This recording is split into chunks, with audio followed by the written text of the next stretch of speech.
اگر زندگی میں والدین کی نافرمانی کی ہے، اب ان کے لیے عمرے کرو، طواف کرو، حج کرو، خیرات کرو، اللہ سے دعائیں مانگو تاکہ تلافی ہو جائے۔ کہتے ہیں جی کہ میرا ایک ساتھی کہتا ہے کہ حضور کا پیشاب پیا، بالکل صحیح روایت ہے، پیا ہے۔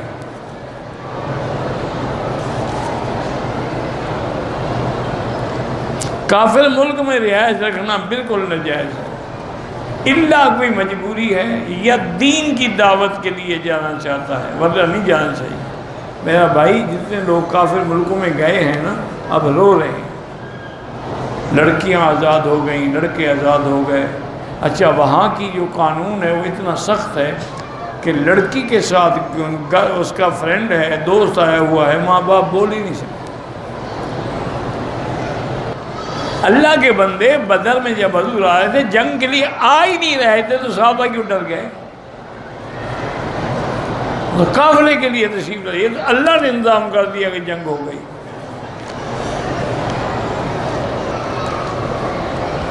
کوئی ایسی جگہ ہے جس جگہ پر شیطان نہیں جا سکتا؟ جہاں اللہ کا ذکر ہو شیطان نہیں جا سکتا، جہاں اللہ کا قرآن پڑھا جائے شیطان نہیں جا سکتا، جہاں اذان ہوتی ہے شیطان بھاگتا ہے، اللہ کے نام سے بھاگتا ہے۔ جب آدمی اللہ کا ذکر کرتا ہے تو شیطان بھاگتا ہے۔ اذا خنسا اذا غفلا، جب اللہ کے ذکر سے غافل ہو جائے تو وہ پھر دل پہ ڈیرے ڈال لیتا ہے۔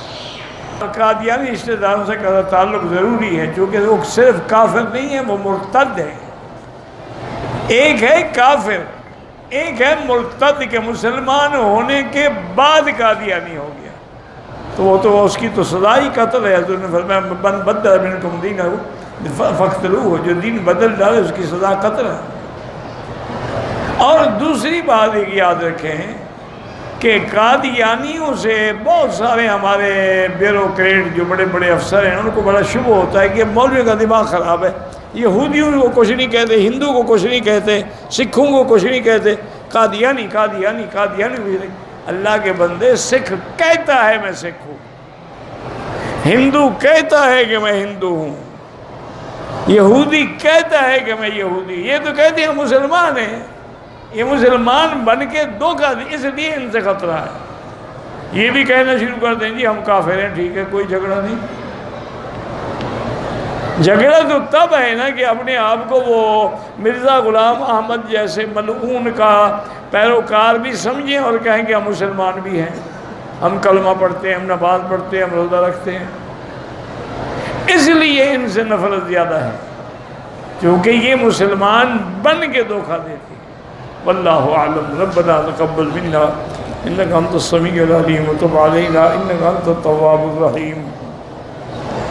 لا الہ الا اللہ العظیم الحلیم، لا الہ الا اللہ رب العرش العظیم، لا الہ الا اللہ رب السماوات رب الارض رب العرش الکریم۔ اللہم انا نسألک موجبات رحمتک وعزائم مغفرتک والسلامة عن كل اسم والغنیمة عن كل بر۔ اللہم لا تدع لنا ذنبا الا غفرتا ولا ہما الا فرجتا ولا ہما الا فرجتا ولا عیبا الا سترتا ولا کربا الا نفستا ولا ضالا الا ہدیتا ولا ضالا الا ہدیتا ولا فسادا الا اصلحتا ولا فسادا الا اصلحتا ولا حیا الا ہدیتا ولا میتا الا رحمتا ولا حاجة من حوائج الدنيا والآخرة إلا قضيتها ويسرتها يا أرحم الراحمين يا أكرم الأكرمين يا أجود الأجودين۔